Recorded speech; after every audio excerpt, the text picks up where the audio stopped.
Hello student, आज पढ़ेंगे अपन environmental studies and disaster management. मैं सीनियर बालो सर।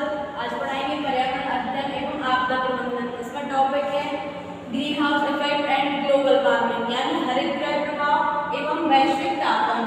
ग्रीन हाउस इफेक्ट को बोलते हैं हरित गृह प्रभाव और ग्लोबल वार्मिंग को बोलते हैं वैश्विक तापमान। तो ये होता क्या है, इसका सीधा सा मतलब ये है कि पृथ्वी के तापमान में वृद्धि होना। सबसे पहले ये ग्लोबल वार्मिंग टर्म यानी शब्द है, ये दिया था 8 अगस्त 1975 में ब्रेली ब्रोगेट यानी बैरी ब्रोगेट नाम के वैज्ञानिक ने अपने साइंस के एक शोध पत्र में दिया था। तो क्या होता है, जब जो सोलर रेडिएशन यानी सूर्य की किरणें पृथ्वी पर आती हैं तो उससे क्या होता है, पृथ्वी गर्म हो जाती है।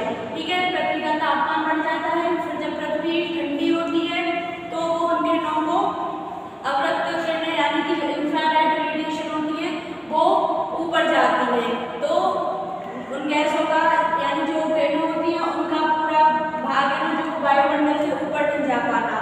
तो जो वायुमंडल में गैसें पाई जाती हैं जैसे कि कार्बन डाइऑक्साइड हो गया, क्लोरोफ्लोरोकार्बन, मीथेन वगैरह, ये कुछ ना कुछ ऊष्मा का भाग है ना अवशोषित कर लेती हैं और पुनः धरती पर यानी पृथ्वी पर भेज देती हैं, जिससे पृथ्वी का तापमान बढ़ने लगता है। इसी प्रक्रिया को कहते हैं हरित गृह प्रभाव यानी ग्रीन हाउस इफेक्ट।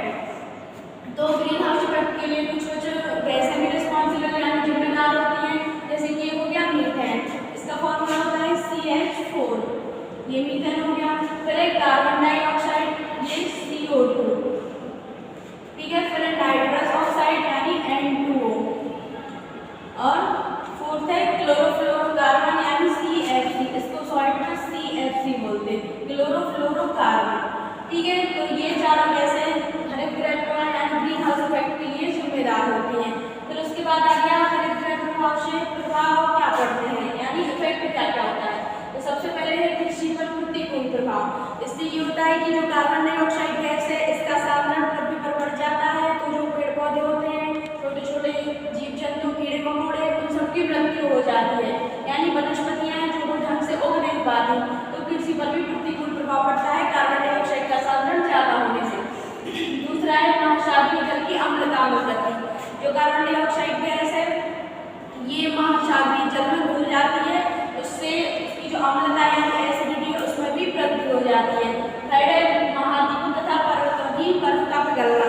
तो कार्बन डाइऑक्साइड गैस के सांद्रण का अधिक होने से जो पर्वतों पर बर्फ जमी रहती है तो उससे बर्फ पिघलने लगती है। ठीक है, फोर्थ है समताप मंडलीय ओजोन में कमी। तो ओजोन गैस यानी O3 गैस की मात्रा में कमी हो जाती है एवं उसका डिप्लेशन यानी क्षय होने लगता है। ठीक है, जो स्ट्रेटोस्फीयर एवं समताप मंडल में ओजोन गैस पाई जाती है उसका डिप्लेशन यानी क्षय होने लगता है।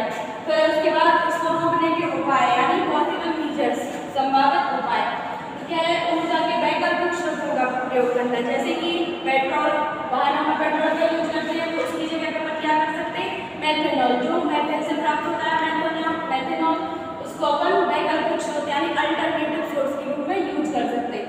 फिर है स्वचालित वाहनों के इंजनों में सुधार। जैसे कि कोई वाहन होते हैं उनमें क्या होता है, इंजन में कोई खराबी होती है तो उससे वो ज़्यादा पेट्रोल की खपत करते हैं, तो उनमें सुधार करके भी पेट्रोल की कम खपत होगी, जिससे कार्बन डाइऑक्साइड गैस और कार्बन मोनोऑक्साइड गैस इन दोनों की मात्रा में कमी आएगी, तो हरित गृह प्रभाव भी कम होगा।